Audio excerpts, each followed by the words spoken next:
आप सभी को मेरी नमस्कार। कई बार इस प्रकार का प्रश्न यदि कोई पारिवारिक मेंबर पूछे कि मेरे बेटे या मेरी बिटिया का डाइवोर्स हो चुका है और उसकी दूसरी शादी कब होगी, तो ऐसे में किस प्रकार से हम कृष्णमूर्ति पद्धति के द्वारा देखते हैं, आइए इसके विषय में आपको बताऊं। और साथ ही इसके इस उदाहरण के साथ जो है पैम्फलेट का मैंने जो इस्तेमाल किया है उसको भी हम देखेंगे।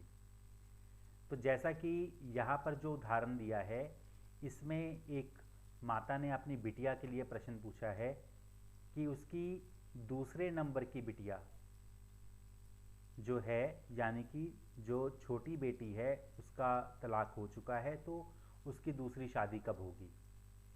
होरारी नंबर जो माता जी ने दिया 230 नंबर दिया था। ये प्रश्न 21 फरवरी 2016 को दोपहर के 3:46 को लुधियाना में ये प्रश्न लिया गया। तो आइए ज़रा इस प्रश्न को हम देखते हैं।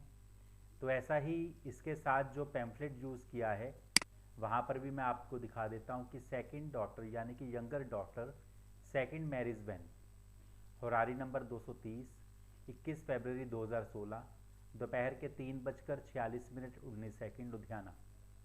तो देखिए, जैसा कि ये जो प्रश्न है इसमें जो नियम लगता है, सप्तम भाव जो होता है ये शादी का मुख्य भाव होता है। यदि कुंडली में या प्रश्न कुंडली में सप्तम भाव में जो है सप्तम भाव का उपनक्षत्र बुध हो या द्विस्वभाव राशि हो, यानी कि मिथुन, धनु या मीन, और वो 2-11 भावों की कारेश हो, तो ऐसे में दूसरी शादी जो है 2, 7, 9, 11 भावों के कारेश ग्रहों की दशा, अंतर्दशा, प्रत्यंतर दशा में हो सकती है। इसके अलावा दूसरे भाव का उपनक्षत्र स्वामी 7-11 का कारेश हो या नवम भाव का, दूसरी शादी के लिए हम दूसरा भाव या नवम भाव लेते हैं। तो मैं अक्सर जो है नवम भाव का उपनक्षत्र लेता हूँ। तो नवम भाव का उपनक्षत्र स्वामी यदि 2 यानी कि दूसरा भाव परिवार का भाव हुआ, नवम भाव दूसरी शादी का भाव हुआ, 11वां भाव इच्छा पूर्ति का भाव हुआ, तो दोनों 11 भावों का कारेश हो तो शादी अवश्य दूसरी होगी, वो भी 2, 7, 9, 11 भावों के कारेश ग्रहों की दशा, अंतर्दशा, प्रत्यंतर दशा में। DBA का मतलब होता है दशा भुक्ति यंत्रा, या फिर इसको हम नॉर्थ इंडिया के हिसाब से MAP महादशा, अंतर्दशा, प्रत्यंतर दशा समझ सकते हैं।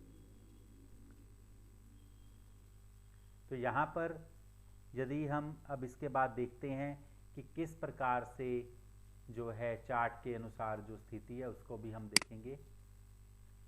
तो यहाँ पर ये देखिए कि जो विवरण के हिसाब से चार्ट बना उसमें प्रश्न जो है माता जी ने किया। तो यहाँ पर जैसे माता जी ने प्रश्न किया है तो पंचम भाव जो होता है वो संतान का भाव होता है। तो पहली संतान पंचम भाव से, तो ये दूसरे नंबर की संतान है, इसलिए सप्तम भाव से देखा जाएगा। तो सप्तम भाव को हम रोटेट करके लगन पर लेकर आते हैं, लेकिन उससे पहले जो है चंद्रमा के द्वारा हम स्थिति को देखते हैं कि चंद्रमा क्या स्थिति दिखा रहा है। तो आइए पहले हम चंद्रमा को देखते हैं।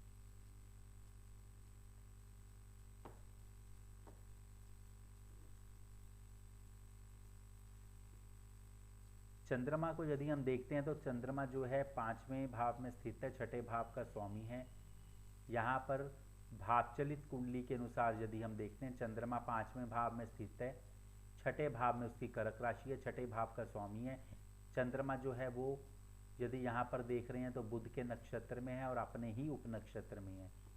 तो बुध जो है भावचलित कुंडली में वो 11वें भाव में स्थित है, उसकी मिथुन राशि जो है चौथे भाव में और कन्या राशि जो है वो 7वें भाव में है। तो इसका मतलब जो है चंद्रमा बुध के नक्षत्र में है, बुध जो है 11, 4 और 7। उसके बाद चंद्रमा को देखते हैं, चंद्रमा अपने ही उपनक्षत्र में है, तो वो 5वें और छठे भाव की पुनरावृत्ति कर रहा है। तो यहाँ पर ये देखिए कि चंद्रमा जो है, और इसके साथ ही यदि हम चंद्रमा को देखते हैं तो चंद्रमा जो है अन्य ग्रहों का नक्षत्र स्वामी बना है, चंद्रमा टेनेंटेड है, चंद्र बुध चंद्र, तो चंद्र फिर आगे बुध के नक्षत्र में उसी स्थिति को दोहरा रहा है। तो यहाँ पर हम देख सकते हैं कि चंद्रमा जो है वो 5 6, बुध के नक्षत्र में 11 4 5 7, और चंद्रमा आगे जो है अपने ही उपनक्षत्र में 5 6। तो यहाँ पर जो है छठा भाव ये तलाक को जो है दर्शाता है, और 11वां भाव जो है इच्छा को दर्शाता है, 7वां भाव विवाह को दर्शाता है, 5वां भाव संतान को दर्शाता है। तो यहाँ पर जो माता जी ने प्रश्न पूछा है, क्योंकि चंद्रमा मन का कारक होता है, तो उनके जो मन की स्थिति है वो पंचम भाव जो है संतान, सप्तम भाव जो है यंगर संतान यानी कि छोटी दूसरे नंबर की संतान, और जो डाइवोर्सी है तलाकशुदा है तो छठा भाव, और उसकी शादी के लिए 7वां भाव, और इच्छा पूर्ति 11वां भाव इन बातों को दर्शा रहा है। तो यहाँ से हम समझ सकते हैं कि चंद्रमा जो है प्रश्न की सार्थकता को दर्शा रहा है। अब इसके बाद इसको हम बंद करेंगे, और क्योंकि ये माता जी ने प्रश्न पूछा है दूसरे नंबर की बिटिया के लिए, तो पंचम भाव पहली संतान, सप्तम भाव दूसरी संतान, तो यहाँ पर हम सप्तम भाव को जो है लगन पर लेकर आएंगे, यानी कि लगन पर रोटेट करेंगे। तो यहाँ पर रोटेट चार्ट की सुविधा दी गई है। तो अब यहाँ पर मैं सप्तम भाव के इसके ऊपर क्लिक करूँगा, तो अब ये जो चार्ट है 7वां भाव जो है वो लगन पर आ गया है। तो यहाँ पर आप देख सकते हैं कि अब क्योंकि अब ये बिटिया का एक तरह से प्रश्न चार्ट बन गया है, तो यहाँ पर जो है हम ये देखेंगे कि सप्तम भाव, क्योंकि जो नियम है 7वें भाव का उपनक्षत्र स्वामी द्विस्वभावी ग्रह हो या द्विस्वभावी राशि से जुड़ा हो।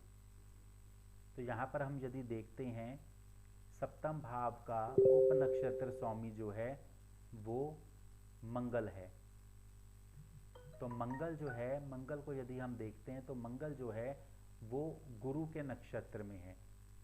गुरु जो है ये मीन राशि का स्वामी होता है, तो इसलिए द्विस्वभावी राशि से जुड़ा हुआ है।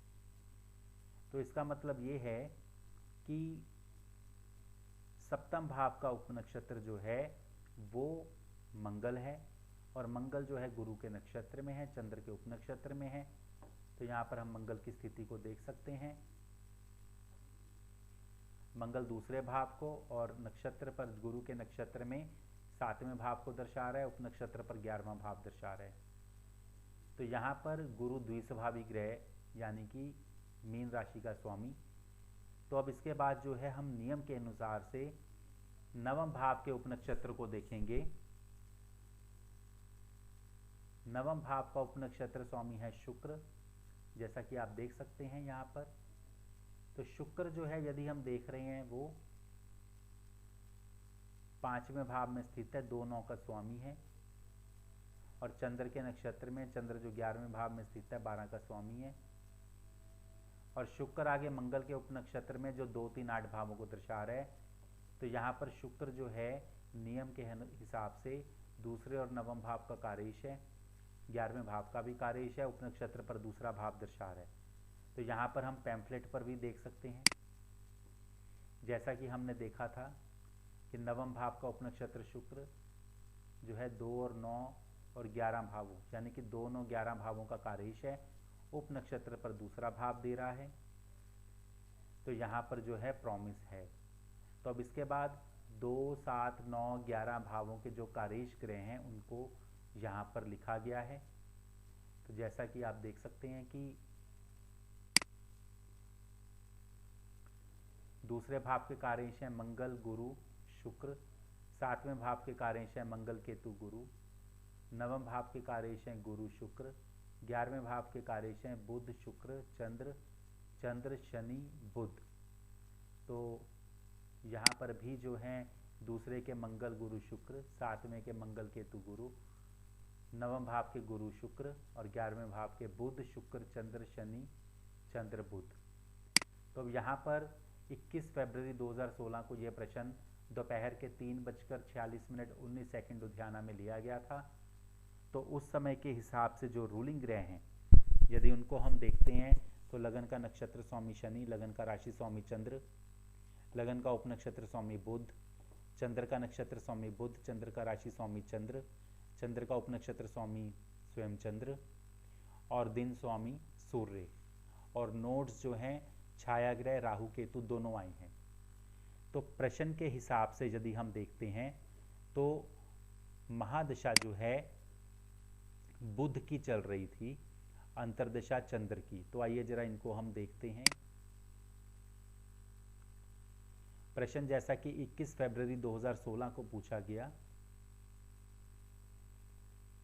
तो 21 फरवरी 2016 के हिसाब से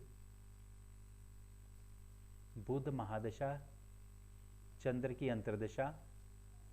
तो यहाँ पर भी आप देख सकते हैं बुध महादशा को लिया गया है और चंद्र की अंतर्दशा को लिया गया है। बुध जो है 5, 1, 10, 11 11वें भाव को दर्शा रहा है, चंद्र के नक्षत्र में 11वें भाव को, और शनि के उपनक्षत्र में जो है 3 और 6 भाव। अब यहाँ पर इसकी हम और स्थिति को देखेंगे, क्योंकि बुध जो है महादशा स्वामी है और ये 11वें भाव का कारक है, तो इसकी हम और स्थिति को भी यहाँ पर देखेंगे।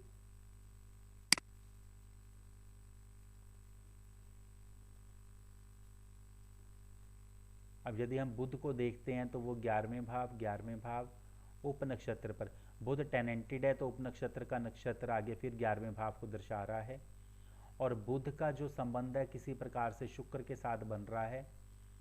तो यहाँ पर आप देख सकते हैं कि बुध और शुक्र जो है एक साथ हैं। बुध जो है 16 डिग्री पर है और शुक्र जो है वो 11 डिग्री पर है। तेज गति के ग्रह हैं, 6 से 7 डिग्री तक की हम यहाँ पर ऑर्बिट ले सकते हैं कंजंक्शन की, तेज गति के ग्रहों की। तो बुध और शुक्र की जो है वो युति बन रही है। तो महादशा स्वामी बुध अब शुक्र के भावों को भी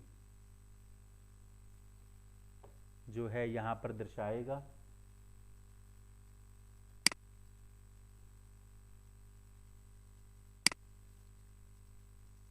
तो यहाँ पर देखिए शुक्र जो है वो 2 और 9 भावों को दर्शा रहा है। तो इसका मतलब महादशा स्वामी बुध जो है वो 2, 9 भावों को साथ में, और यहाँ पर उपनक्षत्र के नक्षत्र पर भी 2, 9 भावों को दर्शा रहे हैं। तो महादशा स्वामी जो है वो पॉजिटिव है, इसलिए यहाँ पर जो है महादशा स्वामी को पॉजिटिव लिया गया है। इसके अलावा 2, 7, 9, 11 के कारक में जो है बुध मौजूद है, बुध रूलिंग ग्रहों में मौजूद है, इसलिए वो कॉमन है और फ्रूटफुल है। इसलिए महादशा स्वामी बुध जो कि 15 फरवरी 2025 तक इसकी महादशा है, ये पॉजिटिव है। अंतर्दशा स्वामी चंद्र। अब चंद्र की स्थिति को हम देखते हैं तो चंद्रमा भी यहाँ पर 2, 7, 9, 11 के कारक में आ रहा है। चंद्रमा रूलिंग ग्रहों में भी मौजूद है। चंद्रमा यहाँ पर 11वां भाव, नक्षत्र बुध पर 11वां भाव, उपनक्षत्र स्वयं 11वां भाव इच्छा पूर्ति को दर्शा रहा है, कॉमन है, फ्रूटफुल है। तो 16 अगस्त 16 तक जो है ये भी पॉजिटिव है। अब इसके बाद प्रत्यंतर दशा की बारी आती है। तो यहाँ पर हम प्रत्यंतर दशा यदि देखें तो बुध केतु शुक्र सूर्य इस प्रकार से है। तो यहाँ पर आप देख सकते हैं कि जैसा कि 21 फरवरी 2016 को यह प्रश्न पूछा गया था, तो 27 मार्च 16 तक बुध की प्रत्यंतर दशा, फिर केतु शुक्र सूर्य, महादशा बुध, अंतर्दशा चंद्र, बुध केतु शुक्र सूर्य जो है प्रत्यंतर दशा स्वामी है। यहाँ पर भी वही स्थिति है, बुध केतु शुक्र सूर्य। तो प्रत्यंतर दशा जो है किस प्रकार से हैं इनको हम देखेंगे। प्रत्यंतर दशा बुध की जो कि 11वें भाव और उपनक्षत्र पे 3, 6, क्योंकि महादशा के रूप में बुध को हम पहले ही ले चुके हैं। तो ये यहाँ पर जो है यदि हम देखें तो ये थोड़ा वीक भी है, क्योंकि सिर्फ 11वें भाव को इंडिकेट कर रहा है। उसके बाद केतु की प्रत्यंतर दशा पर आते हैं। केतु जो है 7वें भाव, नक्षत्र गुरु 7वें भाव, उपनक्षत्र 6ठा भाव। हालांकि केतु जो है यदि हम देखते हैं तो केतु जो है 2, 7, 9, 11 भावों के कारक में है, रूलिंग ग्रहों में मौजूद है, लेकिन केतु जो है वो वीक है। तो इसलिए यहाँ पर जो है केतु की प्रत्यंतर दशा को नहीं दिया गया। उसके बाद शुक्र की प्रत्यंतर दशा। अब शुक्र देखिए 9वां भाव जो कि दूसरी शादी का, और 11वां भाव 2, 9, 11 उप नक्षत्र पर भी दूसरा भाव आ रहा है, तो ये फ्रूटफुल है, लेकिन ये रूलिंग ग्रहों में नहीं है। और यहाँ पर देखें तो 2, 7, 9, 11 के कार्येश में तो है, और 2, 7, 9, 11 के कार्येश में दूसरे भाव, नवम भाव और 11वां भाव। तो दूसरा भाव और नवम भाव दूसरी शादी का होता है, 11वां भाव इच्छा पूर्ति का है। इन तीनों भावों में शुक्र की जो उपस्थिति है, और शुक्र कारक भी होता है, तो इसलिए प्रत्यंतर दशा शुक्र की जो है कॉमन ना होते हुए भी वो फ्रूटफुल है। तो इसलिए यहाँ पर यस का सिग्नल दिया गया है, यानी कि 21 जुलाई 16 तक दूसरी शादी होने के अच्छे योग हैं। उसके बाद प्रत्यंतर दशा सूर्य की तो वो भी इतना पॉजिटिव नहीं है, तो नो और वीक। तो इसलिए 21 जुलाई 16 तक जो है दूसरी शादी होने के जो है योग हैं, ऐसा उनको बताया गया। तो यहाँ पर इसीलिए जो है यदि हम बुध, चंद्र और शुक्र जो कि यहाँ पे आप स्थिति को देख रहे हैं, उसके हिसाब से ये मजबूत स्थिति है। तो 21 जुलाई 2016 तक का पीरियड जो है स्ट्रॉन्ग दिख रहा है, और इनकी जो दूसरी शादी हुई वो 17 अप्रैल 16। तो यहाँ पर आप ये देखिए कि बुध की महादशा, चंद्र की अंतर्दशा, और यहाँ पर केतु की प्रत्यंतर दशा जो है वो 26 अप्रैल तक है। हालांकि मैंने जो इंडिकेशन दी थी वो 21 जुलाई तक की दी थी, लेकिन यहाँ पर जो है 17 अप्रैल 2016 को जो है दूसरी शादी हुई। तो यहाँ पर छाया ग्रह यानी कि नोड्स, कई बार ये जो हैं ज़्यादा मजबूती से फल दे जाते हैं। हालांकि ये वीक था, तो 26 अप्रैल तक केतु की जो है प्रत्यंतर दशा थी, तो 27 अप्रैल से 21 जुलाई तक शुक्र की। मेरे को शुक्र ज़्यादा जो है स्ट्रॉन्ग दिख रहा था, लेकिन केतु की प्रत्यंतर दशा यानी कि 17 अप्रैल, तो 17 अप्रैल से 26 अप्रैल में ज़्यादा दिनों का फ़र्क नहीं होता। यहाँ पर नोड्स यानी कि छाया ग्रहों ने अपना अधिक प्रभाव दिया है, इसलिए मैंने शुक्र की प्रत्यंतर दशा को सिलेक्ट किया, लेकिन केतु ने जो है रिजल्ट दिया दूसरी शादी का। तो छाया ग्रह जो होते हैं ये ज़्यादा मजबूत माने जाते हैं, इसलिए कई बार ये फल दे जाते हैं। तो इसलिए ये भी कहा जाता है कि nodes are stronger than planets, यानी कि जो छाया ग्रह हैं राहु केतु, वो ग्रहों से ज़्यादा मजबूती से भी कई बार फल दे जाते हैं।